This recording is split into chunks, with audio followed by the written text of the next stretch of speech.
Thank you very much. Thanks to the organizers to allow me to make this talk, which is going to be a little bit unusual because normally people talk about their results or the work in progress. In this case, I'm going to be talking about sort of description of my project, so stuff that I would like to do at some point rather than stuff that I already done. Also, I'm not really an expert in this stuff, unlike some of the people here. So non-experts will tell stuff to experts. Usual feature. Okay, so my area, so I'm quite far from set theory that was represented here a lot. My area is vector lattices. And, so basically, we had some parallel developments to Neumann-Maharam problem, but we have slightly different way of looking at it, and this is basically what I want to present. So if we have a measure space, then measure algebra is we take the original sigma algebra and factorize the kernel. So the von Neumann problem asks to characterize Banach lattices, Boolean algebras, which appear this way. So if we start with the Boolean algebra, find necessary and sufficient conditions such that there is a measure space such that blah blah. Okay, so this is reducible to the following problem. So if we start with the Boolean algebra, characterize when it allows functional into, say, 0, 1, which is, on one hand, countably disjointly additive, and also strictly positive in the sense that the only kernel is 0. Okay, so let's also call a charge functional, which is only finitely additive. And then there is a theorem by Kelly, which in fact was rediscovered, who rediscovered an old result by Kontorovich, Wulik, that there is a strictly positive measure, so countably disjointly additive functional, if and only if there is a strictly positive charge, so only finitely additive functional, and the Boolean algebra has this algebraic property or order theoretic property, weak sigma infinity distributivity, which so this is how it's stated in Fremlin's book on measure theory, but normally you also assume some kind of completeness and then you state it in a different way. So there is no really need to observe this, there is just some property. Okay, so a couple more definitions. So a submeasure is an order preserving real valued functional, which is 0 at 0 and which has this kind of subadditivity property. And this subadditivity can be under the other two assumptions that can be restated in a slightly different way. So either it's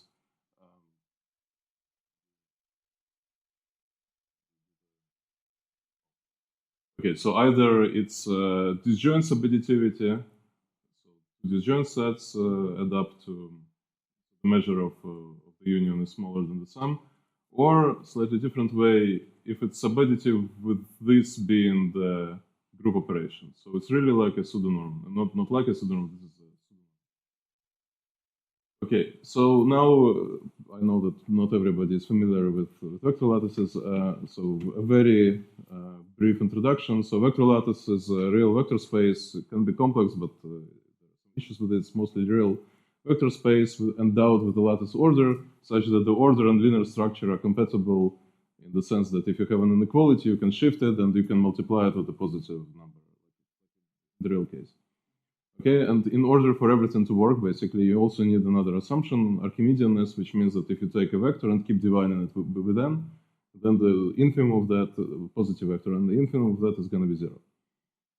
Okay, so some basic examples, spaces of continuous functions, including Lipschitz space, and spaces of measurable functions. So there are many examples. If you're not familiar, just think of either these classes of examples, and that gives you a pretty good intuition.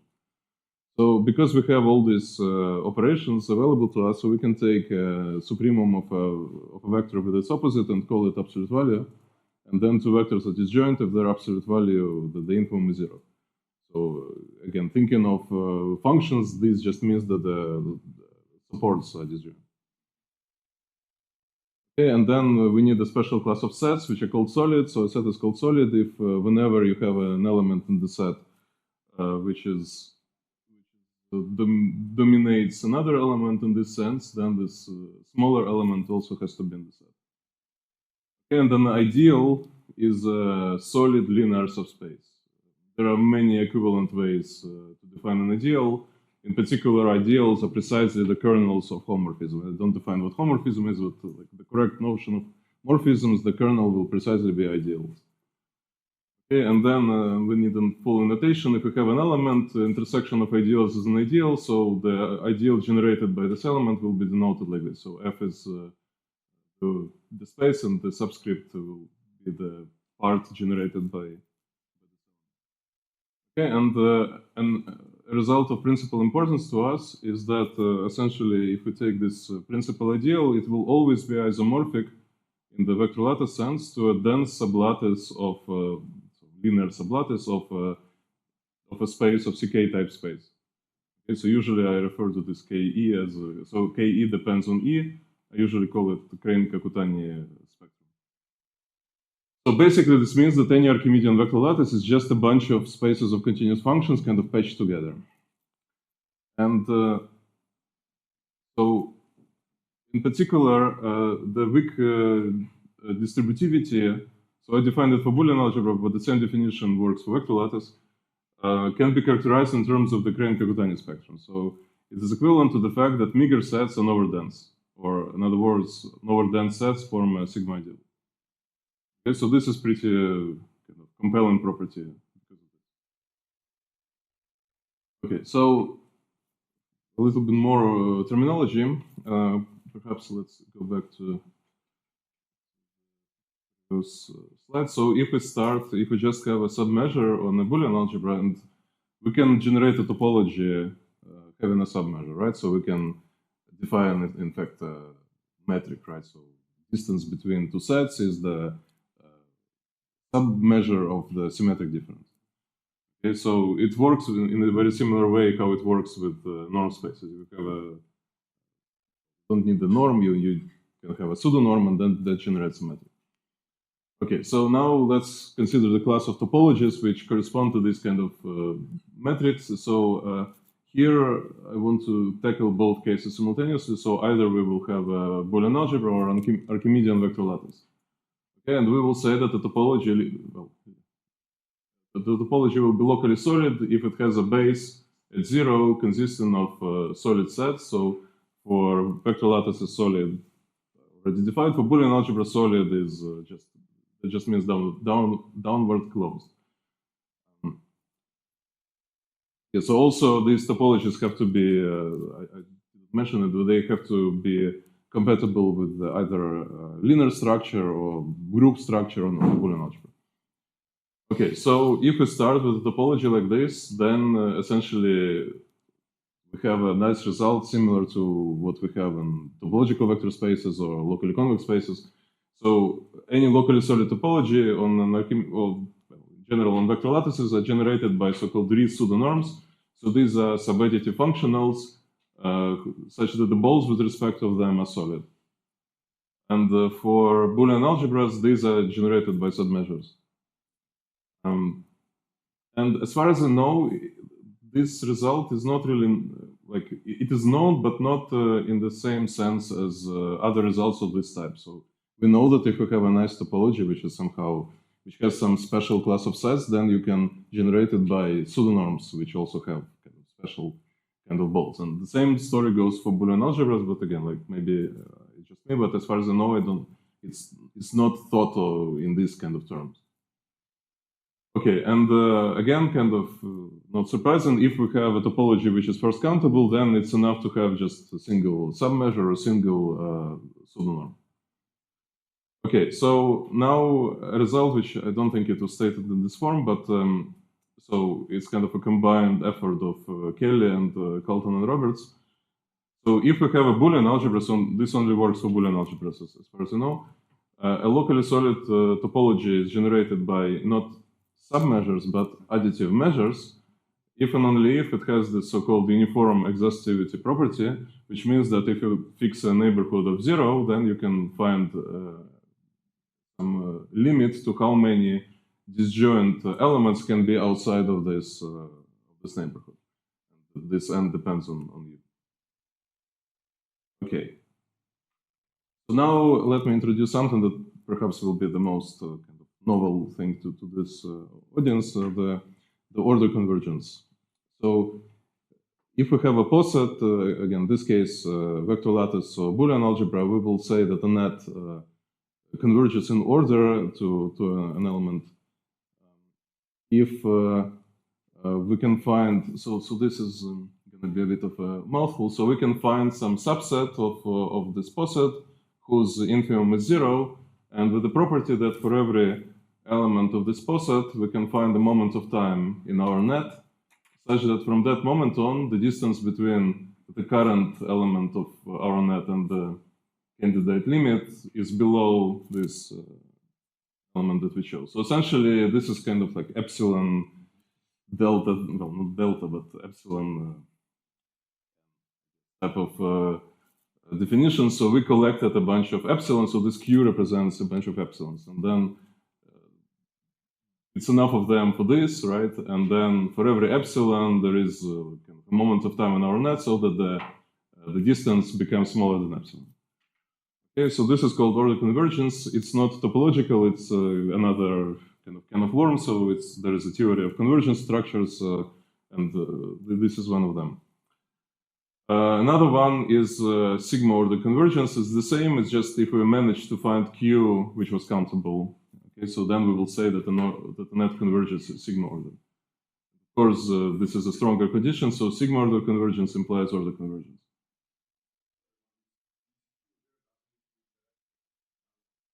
You can make it directed because we are in a lattice.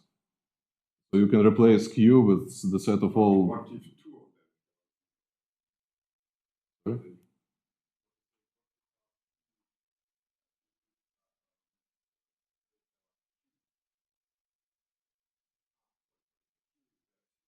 Yes. Of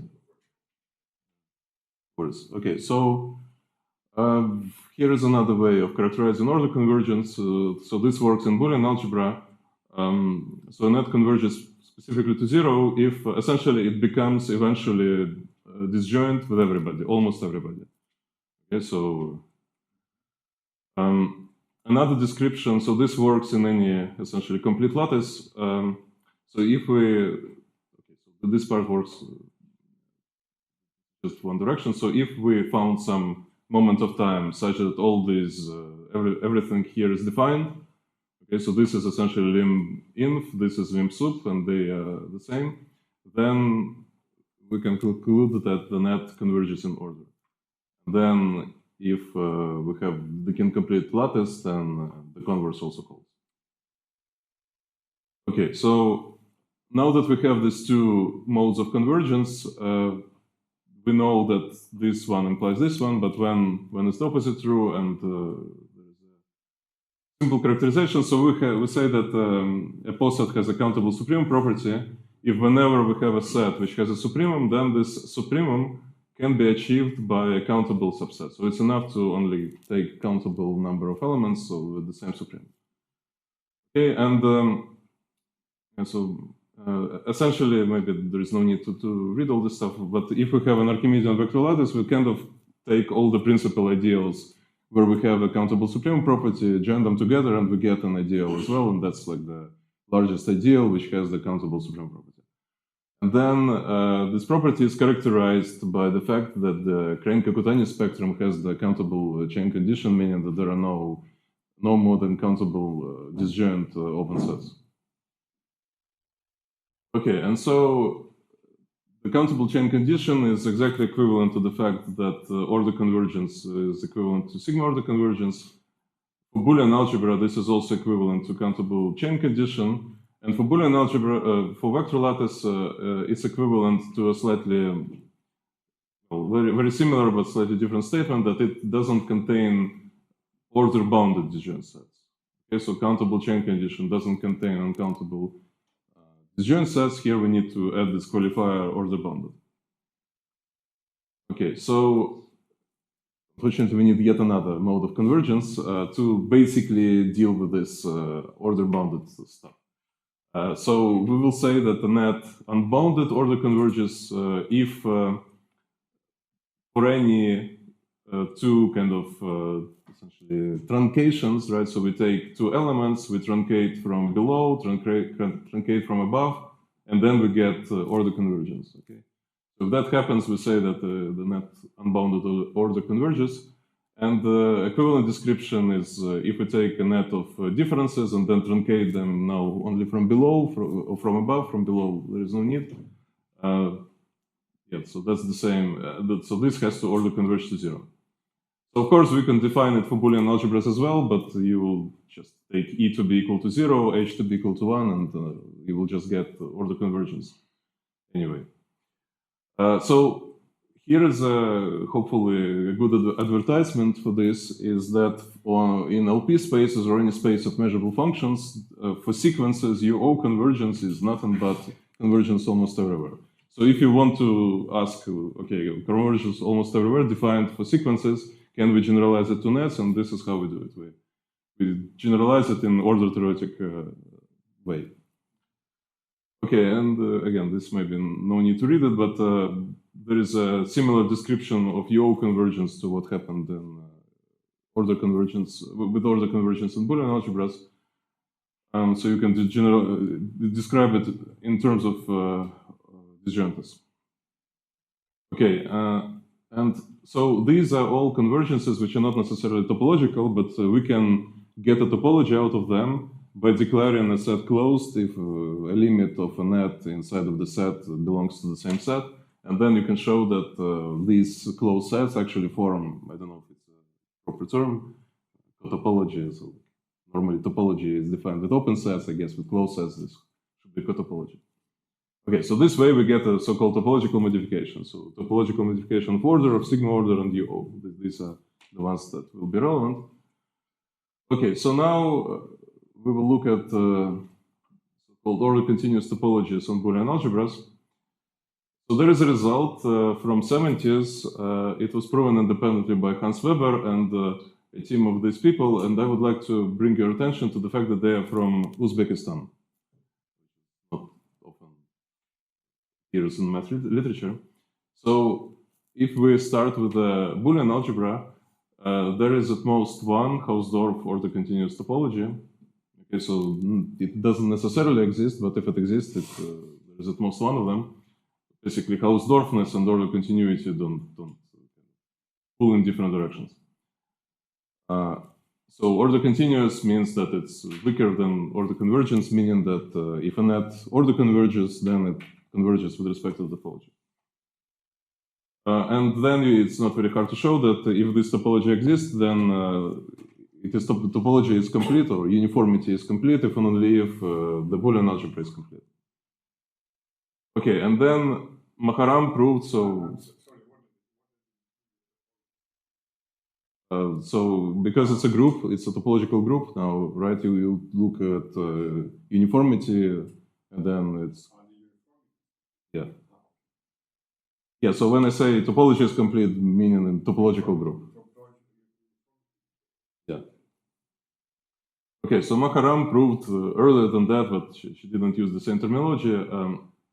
That if this topology exists, then automatically the Boolean algebra is weakly distributive, and also countable chain condition is equivalent to metrizability of this topology.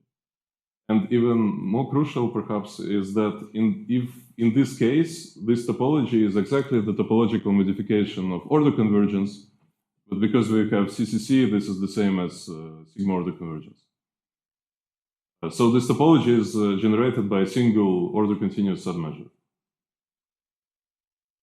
Okay, so now these results beg kind of some questions. So the first one will be kind of answered to characterize the Boolean algebras for which this topology exists, right? Because so far we only assume that it exists. And this can be reduced to characterizing the Maharam algebra, so the algebras essentially which I described in this result. And this is actually what's called for Neumann-Maharam problem. And then the second question is it always true that this topology, so it's kind of canonical topology because it's unique, so is it always true that this is the topological modification for the convergence? Okay, so this is what I was able to find in the literature, kind of relevant to these questions. It's a combined effort of a lot of people. Professor Todorchevich in the room. So if we have a complete Boolean algebra, then we have a whole bunch of equivalent conditions. So Maharam algebra, the fact that the topological modification of sigma order is a regular topology, the fact that it's a Hausdorff topology and countable supremum property, continuity, joint continuity of the join at zero, weak distributivity, and the fact that the origin is the G delta set with respect to, again, the modification of sigma order convergence. Weak distributivity and this kind of stronger version of countable chain conditions, so we can represent A as a union of a sequence of sets, such that everybody here does not contain infinite disjoint collections. Also, countable chain conditions, so we weakened, so we keep the chain condition just normal CCC, but then we have to strengthen the weak distributivity, right? So we have strong weak distributivity. I will not go into details of what it has to be. And then somehow this, at least I was a bit disappointed to learn, then if we just have weak distributivity, countable chain condition, and completeness, so whether this implies that it's a Maharam measure actually depends on axioms of set theory. On the some axioms, the implication does hold, and there is a counterexample. And also, this is a result by Talleyrand from just like 15 years ago, or maybe 20 years ago. Maharam measure does not actually imply that it's a measure algebra. So there might not be a strictly positive measure, even if we manage to find a strictly positive order continuous submeasure. Okay, and so another way of stating this is that we can have a complete CCC Boolean algebra on which this topology, special topology exists, but it's not uniformly exhaustive because by Kelly's theorem, if it was uniformly exhaustive, we would be able to find a measure. Okay.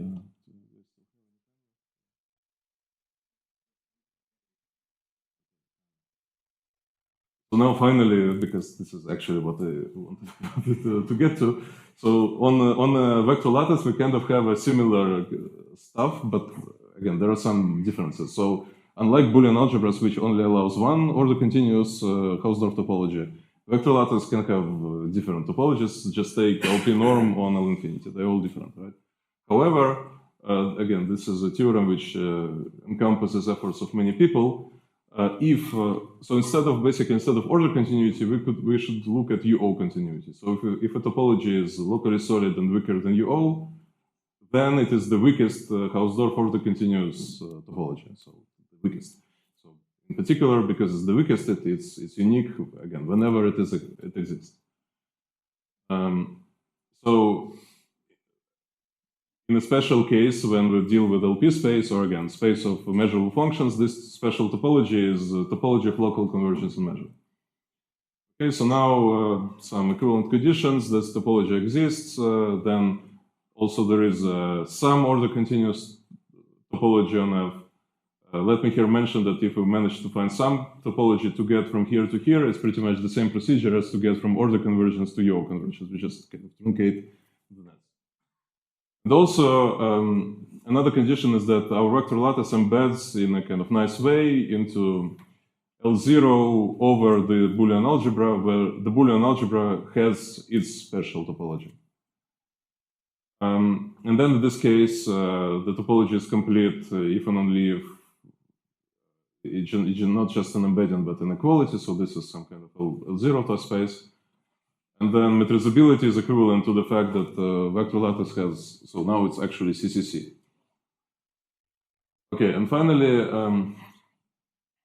a very recent result, some recent results. So if this topology exists and we have a countable supreme property, then we have kind of what we aim for. So the topology is the topological modification of UO convergence.